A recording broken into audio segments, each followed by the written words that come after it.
A Vietnam veteran has been captured crying on President Donald Trump's shoulder after speaking about his fallen comrades. Max Morgan stood beside Trump in Dog, Vietnam on Friday as the president marked his first Veterans Day in office. Trump had traveled to Dog, the site of an American air base during the war, and met with 7 vets who had returned to the country where they lost comrades. Scroll down for video. President Trump hugged crying veteran Max Morgan in Dog, Vietnam on Friday after he broke down speaking of his fallen comrades.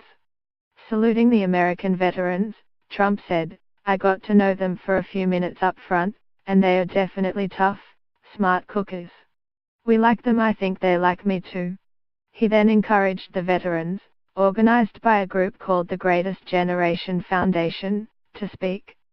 Several praised Trump, including Morgan, who began to cry as he talked about fallen veterans.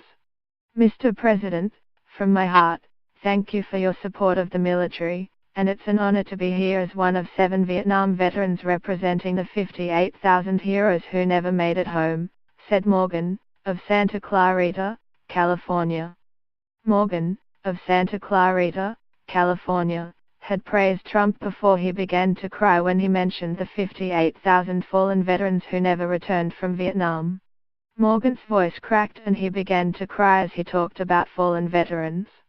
Trump reached out to hug Morgan and they embraced for several moments in front of fellow veterans and U.S. soldiers.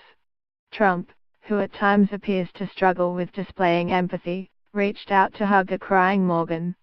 They embraced for a few moments as Trump clapped the vet on the back. Trump signed a proclamation as Morgan and his fellow vets watched on that honored Vietnam War veterans, calling them the heroes who fulfill your duty to our nation. He was in Dog as part of his lengthy trip through Asia to attend an international summit.